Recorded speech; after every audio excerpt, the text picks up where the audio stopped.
핵무장을 추진할 절호의 기회.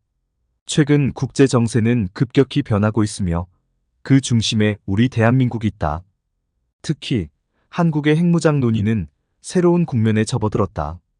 우리는 이 상황을 신중히 검토하고 우리의 안전과 자주 국방을 위해 어떤 결정을 내려야 할지 고민해야 한다. 미국의 정치 상황은 한국에 중요한 영향을 미치고 있다.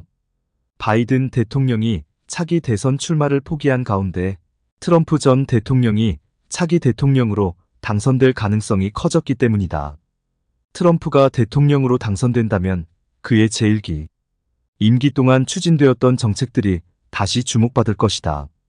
그는 일본 및 대만과 한국의 방위비 문제를 강하게 제기하며 한국의 방위비를 대폭 인상해야 한다는 입장을 밝혔다. 이러한 상황에서 미국 전문가들은 한국이 핵무장을 통해 자주 국방을 강화할 수 있는 절호의 기회가 찾아왔다고 강조하고 있다. 러시아와 북한의 관계가 급속히 강화되고 있는 현재 한국은 핵무장을 통해 안보를 확보해야 할 필요성이 커지고 있다. 미국은 냉전 시대의 경험을 바탕으로 여전히 러시아를 최대의 적국으로 간주하고 있는 만큼 한국의 핵무장은 미국의 지지를 받을 가능성이 높아졌다. 이는 우크라이나 사태에서 드러난 바와 같이 비핵화된 국가가 외부의 침략에 취약하다는 점을 반증하고 있다. 한국은 세계 5위권의 군사력을 보유하고 있지만 핵무장이 없다면 여전히 외부의 위협에 노출될 수밖에 없다. 러시아와 북한이 힘을 합치면 언제든지 한국의 국지전 혹은 기습 공격을 감행할 수 있다는 우려가 크다.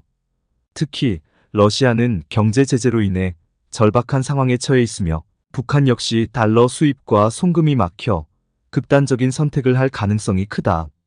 이러한 상황에서 한국의 핵무장은 더욱 시급한 과제로 떠오르고 있다. 트럼프 전 대통령은 한국의 미사일 지침을 해제하였으며 한국의 자주 국방을 지원한 바 있다.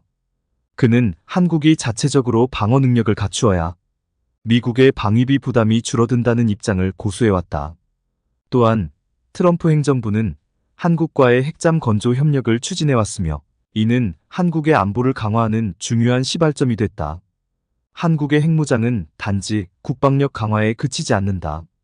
이는 한국이 자주 국방을 통해 국제사회에서 더 큰 역할을 수행할 수 있는 기반이 된다. 미국은 한국의 핵무장을 통해 동북아시아에서의 균형을 유지하고 핵을 보유한 중국 및 러시아와 북한의 위협에 효과적으로 대응할 수 있을 것이며 한국의 핵무장은 일본과 대만의 안보에도 긍정적인 영향을 미칠 것으로 보고 있다.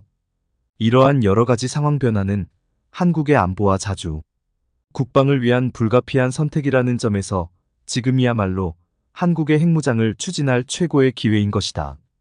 핵무장은 대한민국의 안보를 강화하고 자주 국방의 길을 여는 중요한 선택이 될 것이다.